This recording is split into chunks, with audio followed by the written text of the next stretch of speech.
Hello दोस्तों।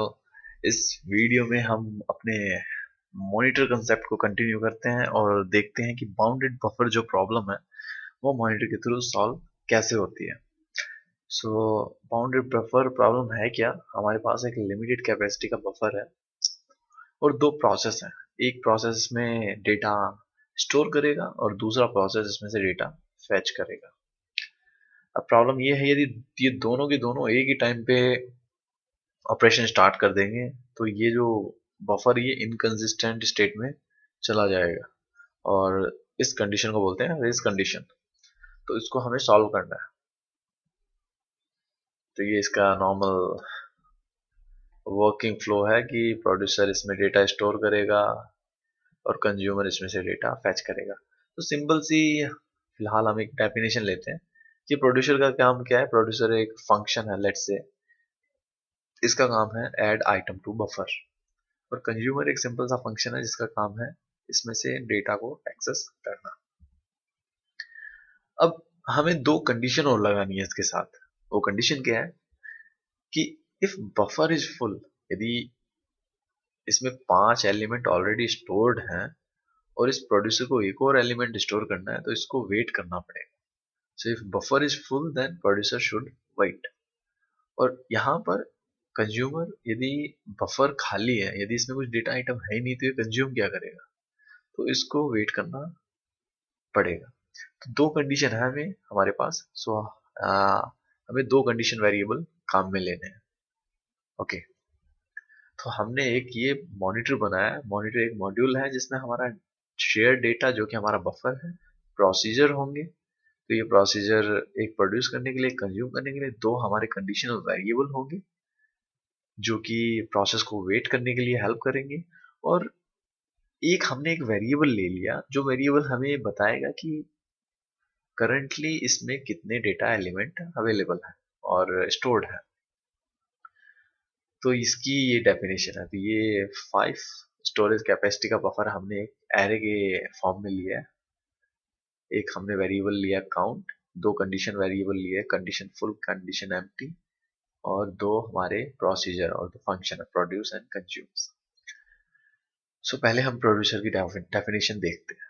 तो producer के केस में हम पहले कंडीशन लगाएंगे कि भाई ये यदि बफर ऑलरेडी फिल्ड है तो एरे में हमें पता है कि जो लास्ट एलिमेंट होता है एरे का वो लेस देन 1 इसकी साइज होता है। तो इसमें ये ऐसे होता है 0 1 2 3 4। सो नंबर ऑफ जो एलिमेंट, और इसे एक काम कीजिए, इसे 5 ले लीजिए ताकि कोई कंफ्यूजन नहीं रहेगा।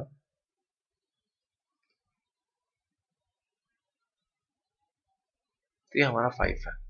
तो यदि काउंट इक्वल टू 5, यदि कि इट मीन्स कि यदि इस बफर में 5 एलिमेंट ऑलरेडी अवेलेबल है तो प्रोड्यूसर को क्या वेट करना पड़ेगा। तो वेट कैसे कर सकते हैं? हम कंडीशन वेरिएबल फिर वेट को कॉल कर देंगे। तो हमने एक कंडीशन वेरिएबल ये जो है ये प्रोड्यूसर के लिए काम में ले लिया। तो देन फुल डॉट वेट। तो प्रोड्यूसर यदि बफर के फील्ड होने के बाद भी कॉल करता है प्रोड्यूस प्रोसीजर को, तो उसे इस कंडीशन वेरिएबल पे वेट करना पड़ेगा। और यदि ऐसा केस नहीं है, यदि यहाँ पर स्पेस अवेलेबल है, तो प्रोड्यूसर क्या करेगा, अपना जो डेटा डेटा आइटम है उस बफर में स्टोर करेगा। इसके बाद इसकी वैल्यू को एक इंक्रीज करेगा ताकि पता चलता रहे कितने डेटा इसमें स्टोर हो गए। और ये करने के बाद वो एम्प्टी डॉट सिग्नल, ये क्यों करता है? ये पॉसिबल हो सकता है कि भाई कोई कंज्यूमर यहाँ वेट कर रहा हो किसी डेटा का। तो प्रोड्यूसर इस कंडीशन वेरिएबल पे यदि कोई भी प्रोसेस वेट कर रही है, कोई भी कंज्यूमर प्रोसेस वेट कर रही है, उसे सिग्नल दे देगा कि भाई हाँ, अपना एग्जीक्यूशन कंटिन्यू कर लो। अब देखते हैं कंज्यूमर के लिए जो प्रोसीजर है कंज्यूम, उसकी क्या डेफिनेशन है। तो कंज्यूमर के केस में हमें पता है कि यदि ये बफर खाली है तो हमें वेट करवाना है कंज्यूमर को। तो हमने यहाँ पर लगा दी count equal to 0 then empty dot wait. तो यदि इसमें कोई एलिमेंट है ही नहीं तो कंज्यूमर को हमने इस कंडीशनल वेरिएबल पे वेट करवा दिया। तो जो हमारी कंज्यूमर प्रोसेस होगी वो इस कंडीशनल वेरिएबल और इस क्यू में स्लीप स्टेट में चली जाएगी और वेट करती रहेगी।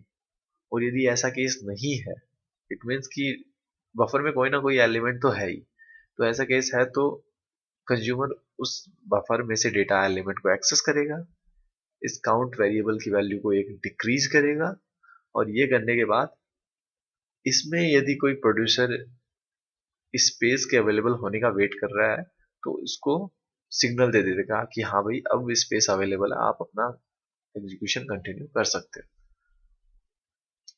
तो let's see execution of this solution. So पहले लेट्स से कंज्यूमर ने कॉल कर दिया कंज्यूम। अब काउंट की वैल्यू तो जीरो है ऑलरेडी। ओके, अब काउंट की वैल्यू जीरो है, इट मीन्स कि इस कंज्यूमर को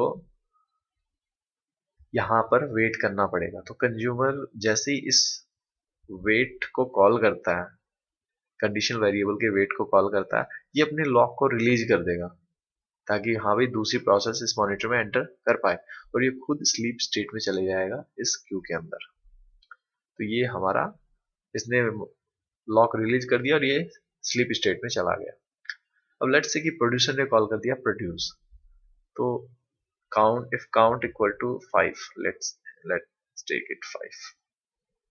सो काउंट की वैल्यू 5 है, काउंट की वैल्यू 5 नहीं है, तो ये कंडीशन फॉल्स हो गई। प्रोड्यूसर आ जाएगा यहाँ पर ऐड आइटम टू बफर, उसने एक आइटम बफर में ऐड कर दिया। इंक्रीज काउंट वैल्यू, उसने काउंट की वैल्यू 1 कर दी। और empty डॉट सिग्नल, तो ये जैसे ही इस empty डॉट सिग्नल को एग्जीक्यूट करेगा तो इसमें क्या, एक कंज्यूमर प्रोसेस वेट कर रही है, तो इसको वेकअप करने के बाद ये अपना लॉक इस प्रोसेस को दे देगा। ओके, क्योंकि लॉक जब कोई प्रोसेस मॉनिटर के अंदर एंटर करती है उसके पास उस मॉनिटर का लॉक आ जाता है, और हम कह सकते हैं कि ये प्रोसेस उस मॉनिटर को लॉक कर देती है ताकि दूसरी प्रोसेस एग्जीक्यूट ना कर पाए इस मॉनिटर में। बट अब यदि ये इसको सिग्नल करती है और इस प्रोसेस के पास इस मॉनिटर का लॉक ही नहीं है, तो ये एग्जीक्यूट कहाँ से करेगी? तो ये क्या करेगा, प्रोड्यूसर empty डॉट सिग्नल को एग्जीक्यूट करेगा और इस प्रोसेस को इमीडिएटली अपना लॉक पास कर देता है। अब जैसे ही उस कंज्यूमर को लॉक मिलेगा, कंज्यूमर दोबारा से कंज्यूम प्रोसीजर को कॉल करेगा। अब काउंट की वैल्यू जीरो नहीं थी, तो ये कंज्यूमर एक एलिमेंट को इसमें से एक्सेस करेगा और काउंट की वैल्यू एक डिक्रीज कर देगा। और इसके बाद इस क्यू में यदि कोई प्रोड्यूसर वेट कर रहा है उसको सिग्नल दे देगा, बट यहाँ पर कोई प्रोड्यूसर है नहीं, तो इसका एग्जीक्यूशन कंप्लीट हो जाएगा।